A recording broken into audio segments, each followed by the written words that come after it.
Hey, what's going on everyone? It's Sam Ovens here, and today I wanted to make a video on eating your customers' complexity. And it might sound a little bit weird, but the point that I want to make today is that when it comes to creating products and creating services and really just being in business and helping your customer, there's really just two sides of it. And one is like either your customer has to deal with it or you have to deal with it. And what I'm talking about is complexity and pain. And really when you use any product or any service in the world, doesn't matter what it is, either the customer is going to have to go through like some pain and some complexity, or the business, you, are going to have to eat some of that pain and complexity. And a perfect example of this is the iPhone. When Steve Jobs first created the iPhone, he basically made it so that the interface was so simple. It was a phone, it was a map, it could access the internet, it could do email, it could be an iPod, it could do everything, but it was so simple that even a child could use it without any sort of training, right? Now, that's really simple and really nice and effortless for the customer, right? But on the other side of that is insane, unfathomable complexity and pain that all of the Apple engineers had to go through. And this thing exists everywhere. There is no way to make something super easy for the customer and super painless for the customer, and also have it really painless for you and your business and your team. Usually, this thing, it's like a universal law. If you want to make it easy for your customers, it's going to be harder for you. And if you want to make it easier for you, it's going to be harder for your customers. And this is a really good rule to remember, because I see people in business mess this thing up all the time. They come to a decision and they think, well, damn, this is a lot of work for me. And, I don't want to do all of this work. I don't want to do this complex thing. So instead, I'm not going to do it and I'll just make the customers deal with it. Let me give you a specific example. So my company, Consulting.com, we help people start their own consulting businesses from scratch, right? Now, there's a lot of work in that process. Someone has to go through a lot of stuff in that process to be successful with it. And what I noticed is, a lot of people in my industry who are teaching people how to start their own businesses, as soon as it gets to the complex, hard stuff, they just leave it out. So they might tell you from a high level up here, oh yeah, you want to do Facebook ads, and yeah, you definitely want to do sales calls and things like that, and yeah, you want to do this and you want to do that, but they don't actually show you, all right, first you click here, second you click here, third you click here, and then they don't give you a Google Doc with all of the tracking things built in. They don't drill down into the detail and show you click by click, number by number, column by column, exactly how to do it. They tell you from a high level, but they miss out the detail. Now, these people who make these decisions, they would have thought, oh, it's probably best for the customer if I give them the detail. They'll probably get better results. They'll probably have a higher chance of being successful. But you know what? That's hard for me. And I don't really want to spend a lot of time making all of these videos and, doing all of this stuff. There's other things I'd rather do. So what they do is they're like, screw it, I won't do it. I'll just hand that to the customer and let them figure that shit out on their own. And that's what everyone in my industry does. They talk from a high level and they're like, like if you want to start your own business, you do this, you do that, you do that. And, sure, they've told you the right thing, but there's so much missing. They're missing all of the detail. And if someone wants to actually implement this thing and be successful with it, they're going to have to get into the detail. And when they get into the detail, they're going to get lost and they're going to be confused and then they're going to mess it up. And so, this is the simple decision that a lot of people have to make. Who is going to eat the complexity and the pain here? Is it going to be me and my business, or is it going to be the customer? And I can tell you that if you look back over the history of the world, the companies that have been successful over the long term, the great companies like Google and Apple and Facebook and, all of them, they all decide to eat the complexity themselves and give a great user experience to their customers. And I adopted this philosophy pretty much from Apple. Like I learned it from Apple. I noticed that Steve Jobs and And even Jeff Bezos, there's another example, right? So a lot of people in the e-commerce industry, it's easier to just drop ship things, right? Because you don't have to stock any inventory, you don't have to actually deal with much freight or anything like that, shipping and all of that stuff. You can just kind of have a marketing Shopify website, sell other people's stuff, but you never actually have to have an inventory, and you never have to deal with the shipping, right? So they're like, oh, that's the easiest for me. But they don't think about it from the customer's point of view. They're like, well, my customer's going to get this stuff later. They're going to have a bad experience getting it. So most people in the e-commerce industry, they do drop shipping, and their decision is simple. Like, why do they do it? Well, they just want to do what's easiest for them. They don't really care about their customer. But Jeff Bezos, he instead is, he's customer obsessed. And he thought, well, what can I do so that we can make it best for the customer? He said, forget about me, let's make it best for the customer. Now, what would we need to do that? Well, we need to get it shipped for free, we need to have the lowest prices, and we also need to get it shipped fast and with like 0 errors, right? Now, in order to do that, that's the hardest thing ever. Now he's got to stock all of this inventory. Not only that, he has to have a delivery system, a shipping system. So he has to have fulfillment warehouses, machines, algorithms, and now they've got their own delivery trucks and everything. They've got their own fleet of aircraft and ships, just so that they can get the product to the customer as quickly and as accurately as humanly possible. And so here's an example of someone in business who has eaten a lot of complexity. Jeff Bezos, he was so obsessed about the customer that he thought, I'm not just going to do the website, I'm not just going to have the lowest prices, I'm not just going to have the greatest selection, but I'm also going to handle the inventory, the fulfillment, and the delivery from end to end so that I can make sure that I deliver the best possible experience for the customer. I'm not going to let them go through complexity, I'm going to handle it all myself. And by doing that, was it harder for him? Hell yes. He's solved more chaos than I've seen any other human being ever take on. In business, a lot of what entrepreneurs do is they take on chaos, which is just disorder and complexity. And then they fight it, and then they get it, structured and ordered, and they get it working effectively. And what Jeff Bezos has done is he's tackled unfathomable chaos and turned it into like a precision machine. And that's why he's been so successful, and that's why he's the richest man in the world at the moment. Not because he just tried to take the easy path, but because he ate complexity for his customers so that they don't have to. Another perfect example of this from Bezos would be, Amazon's one-click buying system. So Bezos saw that with most websites, people had to enter in their name, their email, their billing address, their credit card, all of this crap, right? That's a lot of pain for the customer. So instead he thought, well, I'm going to get my engineers to build a one-click system. And he did that. So instead of having to enter in a bunch of info, it's just one click, right? Another example.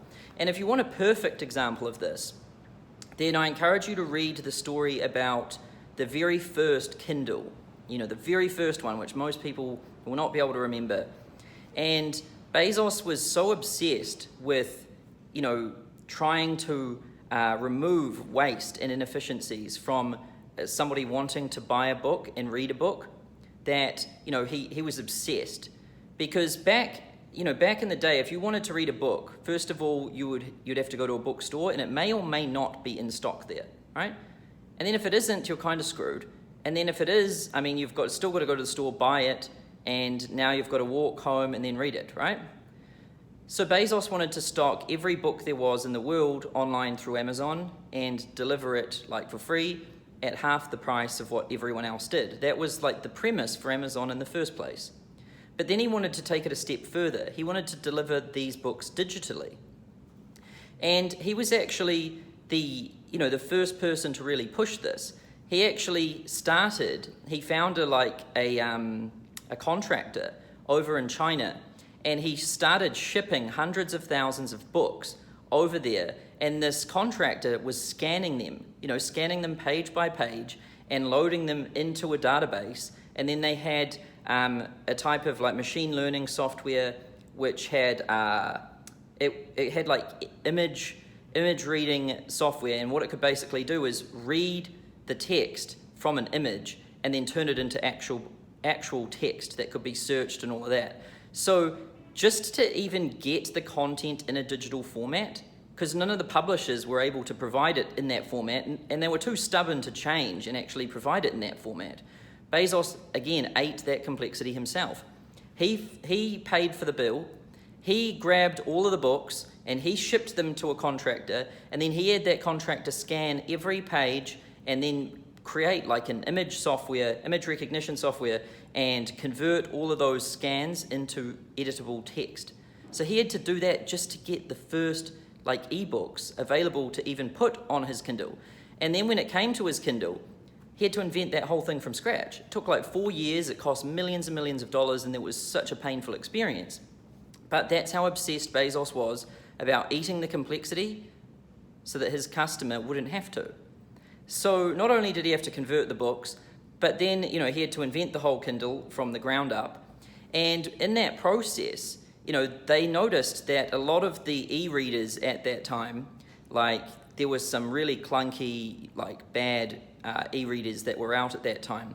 But he noticed that for all of them, if you wanted to download a book, you had to plug that e-reader into your computer and then basically, buy the ebook, which would be like a PDF, download it, and then put it over onto your other thing. And so you had to connect it through your actual computer. And then he thought, well, this is not a good user experience, What if somebody isn't near a computer? What if somebody doesn't want to plug it into a computer? So then he thought, well, what about Wi-Fi? But back then, Wi-Fi wasn't that popular, and also it was pretty hard to connect to. You know what it's like if you go, a lot of people who have Wi-Fi, they don't even know what their password is, or if they do, it's on the back of their modem, and it's like 50 unique characters that takes you about half an hour to enter in, right?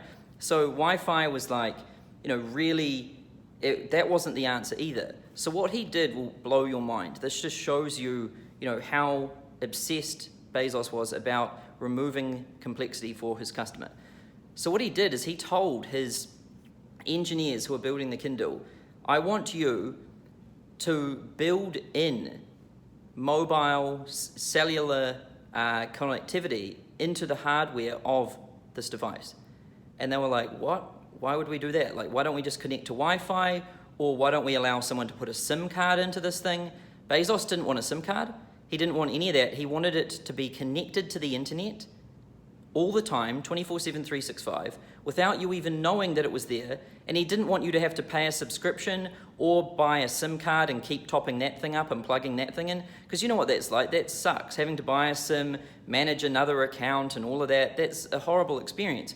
So they actually baked the SIM functionality into the hardware, and it was connected from the moment it was manufactured, and it never disconnected, and it was paid for life from Amazon, so that you didn't even know it was in there. So what this first Kindle could do is you could, as soon as you bought it, it didn't matter where you were in the world or anywhere, you could just search for the book you wanted, it would immediately find it, you could buy it for $9, and then it would just download immediately to your device and you could start reading it. So instead of having to go to a store, instead of having to go to Amazon, instead of having to plug anything into your computer or connect to Wi-Fi or even go and buy a SIM, you didn't need to do any of that. You didn't even know that you were on the internet. It was just like invisible internet. So all you had to do was just search, buy, download, bam, you're reading. And that was that just shows you the lengths that the really good entrepreneurs in this world go to eat complexity so that their customers don't have to. Now, there's a huge lesson that, you should take away from this right now. And that is, think about what it is that you're doing in business. Like, who is your customer and what are you helping them to achieve? What's their current situation? What's their desired situation? What are the obstacles that are blocking your customer's way from making that transition? And then you want to think, how can I eat as much complexity and as much pain as humanly possible so that my customer doesn't have to? Because the more of it that you eat, the better the experience the customer will have, and the better the experience the customer has, the more customers you'll get, the more things they'll buy from you, the more everything, right? Like a lot of people I see in this industry, they're all about, well, how can I look more rich so that I can sell more people? Like, how can I buy another car so that I can put it on Instagram and create some cool ads? Or how can I do like a joint venture? Or how can I spend more money on ads? Or how can I get better at writing copy, right? And it's pretty stupid because like all of this stuff isn't customer facing, right?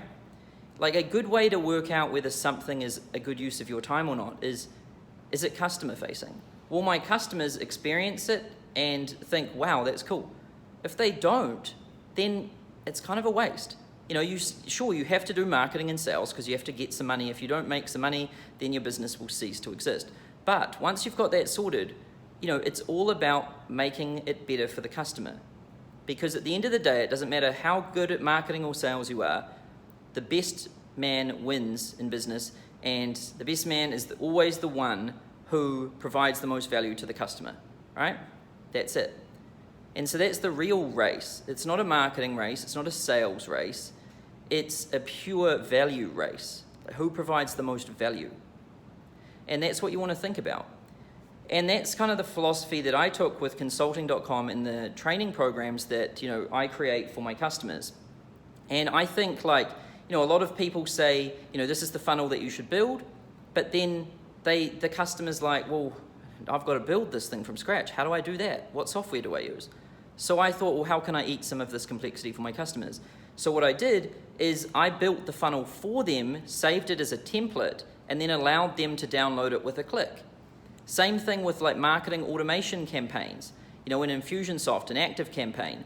So I built the whole campaigns myself, and then, you know, even negotiated with Infusionsoft and stuff so that my customers could just download these campaigns into their account with a click, right? So instead of it taking them months, it just takes a click.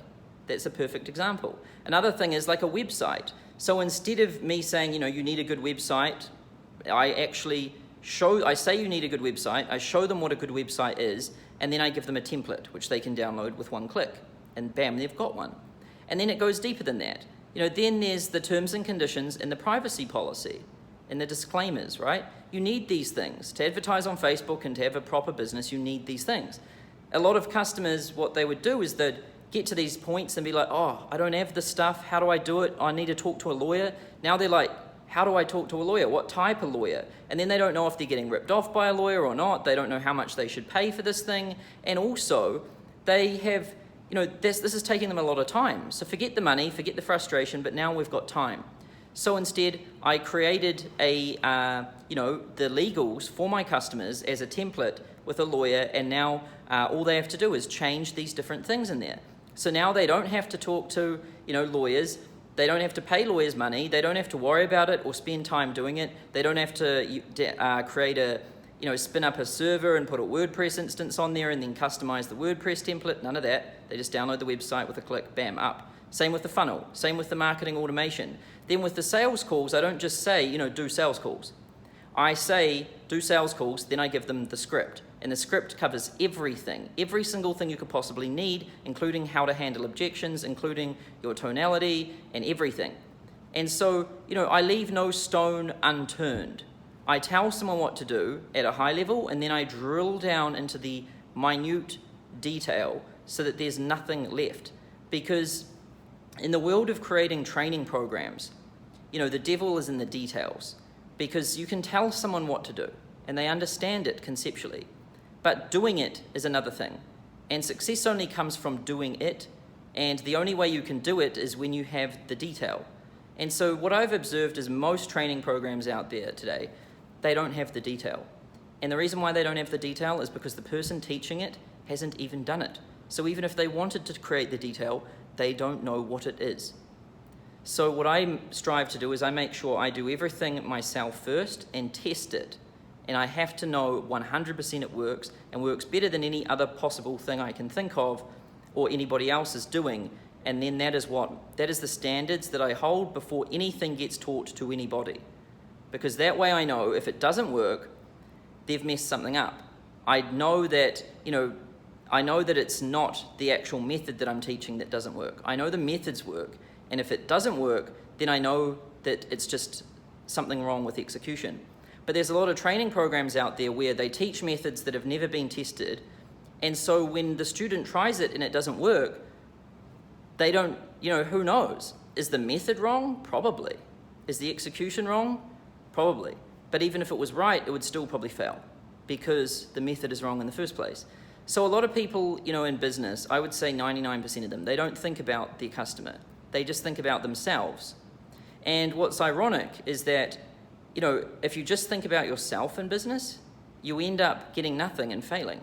But if you think about your customer and not yourself, in the long run, you'll make the most money for yourself. So the best way to be selfish in business is to be selfless. Selfless. That's the best way to be selfish because, the more you help your customer, the more they will help you, and that's how you win. It's, a lot of people think business is about being selfish and self-centered and all of that, and that's the way to fail in business. The only way to really succeed in the long term is to be selfless and to eat all the complexity you can possibly find for your customer, give them the best experience and the best journey and the best transformation and the best results humanly possible, and that's how you win. So that's it for this video. I hope you enjoyed it. If you liked it, just click that like button and also subscribe to my YouTube channel. I release one of these videos every single week, and I've got customer interviews and other things on my YouTube channel as well. Now also leave me something in the comment section. If you liked this video, let me know what you thought, give me some feedback there, and I look forward to seeing you in the next one next week. Thanks.